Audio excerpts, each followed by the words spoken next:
Okay, so meron kayong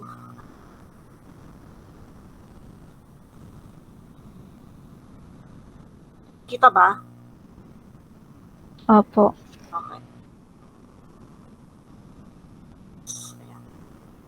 Okay, so I'll be having the catheterization for a female, kaya lang wala akong malaking dami. So I have here si baby alive lang. So I have to remove now the okay, so first, so definitely you have to do the checking of the doctor's order that is written on the chart of your patient, because you cannot do the insertion of the catheter without the doctor's order.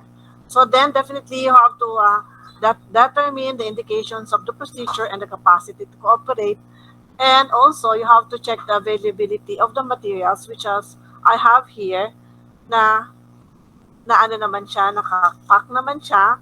And then I have here also the separate gloves. Okay? So this is my catheterization kit, which is I pack. So later ko na sasabihin nyo what's the content of this pack. Okay? So after checking, after doing it, and then I have to do first the perineal care of my patient. Okay? So definitely you have to identify your patient. So you have to do perform your hand hygiene, identify your patient, and then explain the procedure that you're going to do. So I have to do now my hand hygiene. Okay.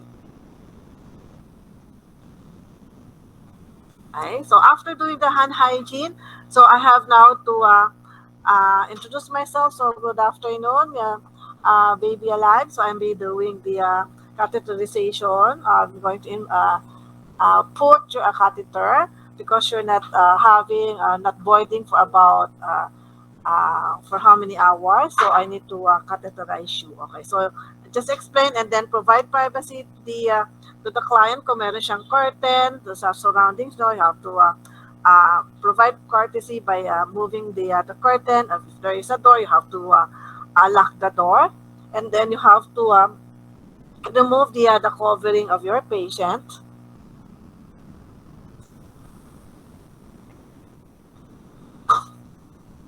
And then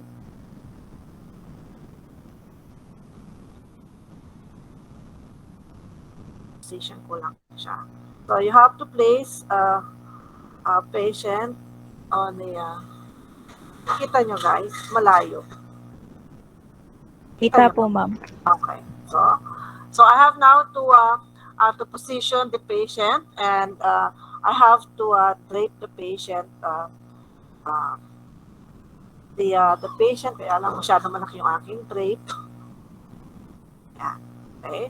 So definitely, so after putting the patient on a same position or the dorsal recumbent with a knees and flex or a same position. So I have to place a waterproof here, ito, so that the bedsheet will not be uh,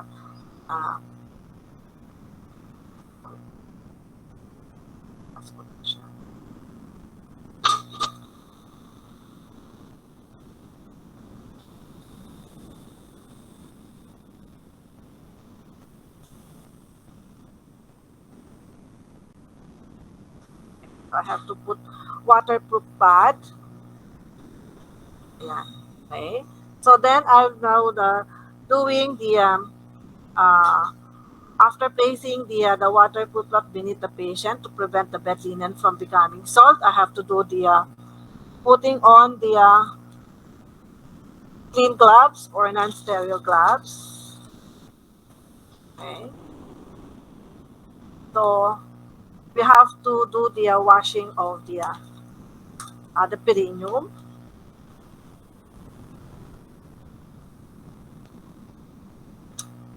Then, with the use of the betadine wash, I have here a betadine wash here. And then I have also a forceps to get the cotton balls with the betadine to wash the perineum area of our patient. Okay, so I have here I have here the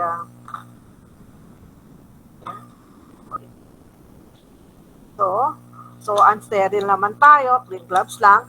So I have here a forceps with me.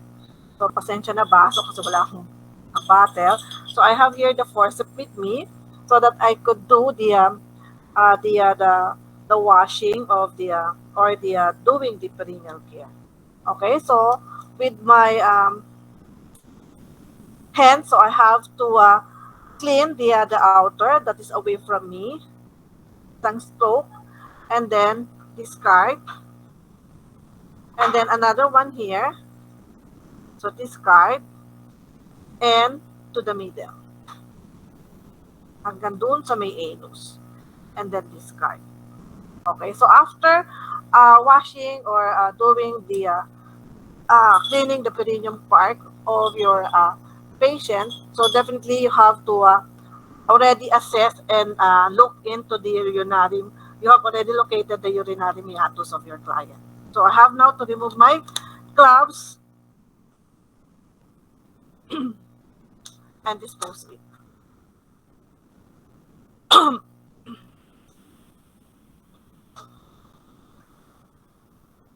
And now I'm going to pull again do my hand hygiene. So after doing the hand hygiene, I have to open now my sterile kit. So ito yung sterile kit ko. So you open away from you. And then here to the side.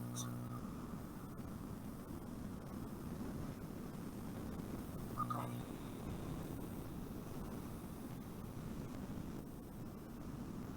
Ito guys. Okay. So definitely now I have to put on my sterile gloves.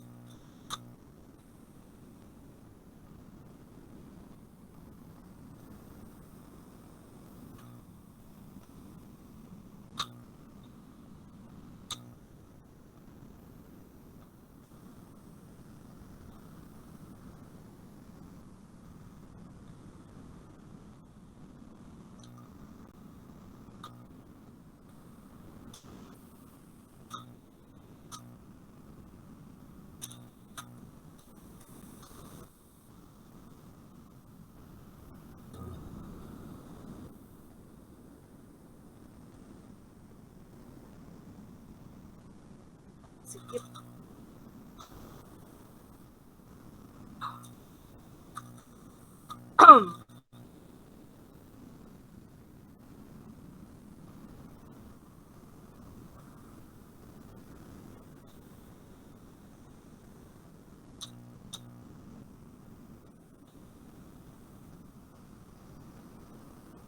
So after putting on my sterile gloves, okay, so I have to put on the drape of the client. So this is the drape. Okay, so I have to put my finger, my hand inside out. Okay, so that we will not touch the legs of the patient.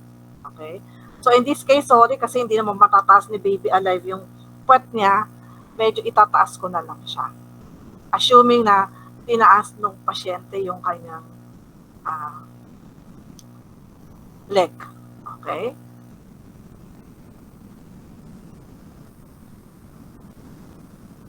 So, I have here with me the Foley catheter. Here, I have here the 5 cc syringe lang kasi baka mapuno yun. So I have here the Q-tips here, and then the gel. I have here the gel, which is here na siya. Nandito na siya sa loob. Wala. So, I have to remove this one.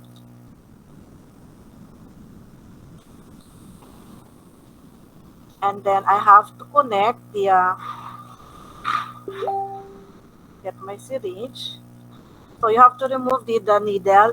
If your two-way Foley catheter is there is a coated latex na kung if there is covering like this. Kasi there are two types of Foley catheter, yung walang ganito. Okay, I'll let you see later. Okay, so I have now, so in this case, pag meron siyang gano'n, you don't need to put the needle. Okay, so I have now to remove the needle. Just, okay, so just insert the 5 cc, okay, and place it there. And then, and the other one, you have to connect this one to the other part of your,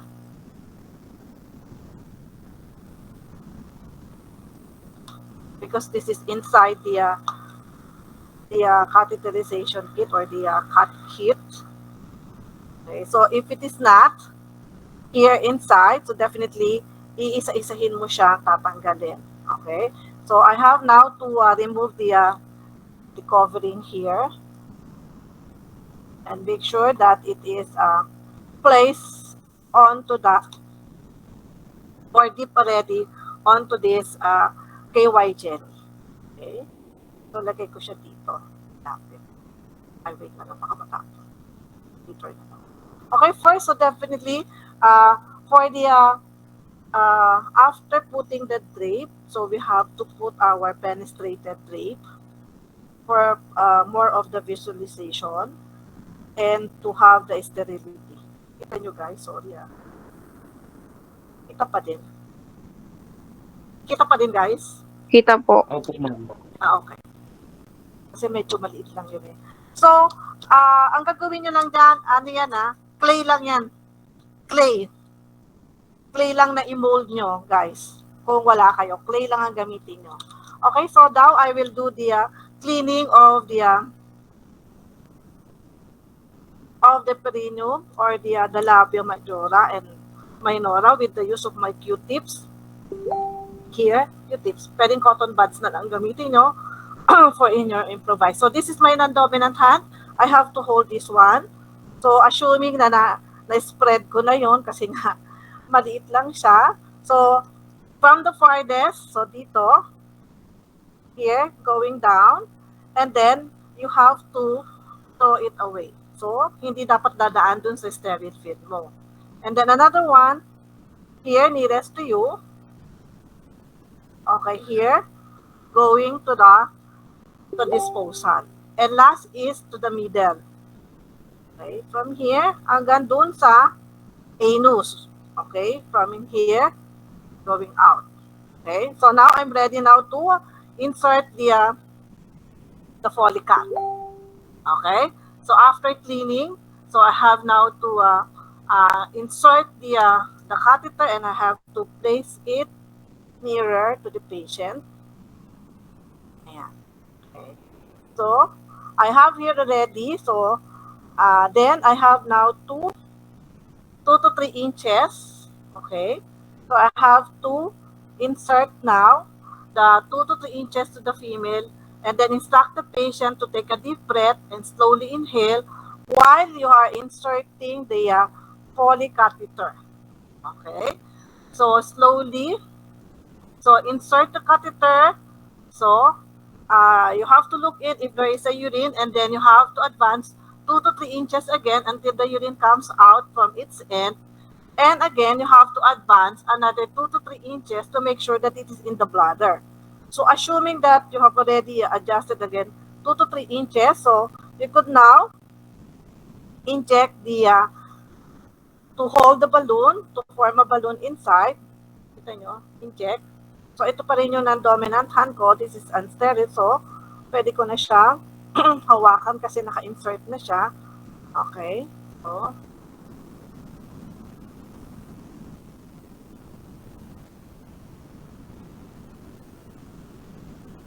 okay, so after that, you could now remove this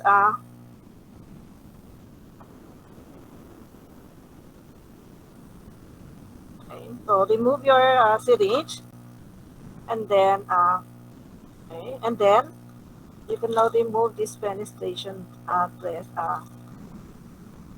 drape, and then you have to tie onto the, kung kunyari, meron kang stock lock catheter, stock lock stabilizer, so you have to put it there. So wala naman tayo noon. So I have now to place a plaster lock onto the upper thigh of my patient. So then, after that, you have now to place your urine bag onto the bedside of your client. Okay? So, meron siyang hook dito. So, i-hook mo siya onto the bedside of the client. And make sure that this uh, bag will not touch the flooring of the bed, of the flooring of the room. Ayan. So, ayan siya. Dapat meron siyang sapitan. Okay. So, ayan na, nasabit ko na siya. Not touching the flooring. Okay? So, after that, I have now to discard all the materials, including this one, the proof pad.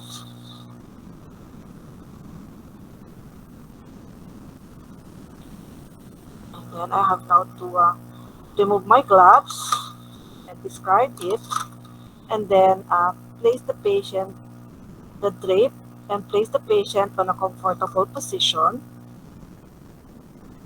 And put the, I'm sorry.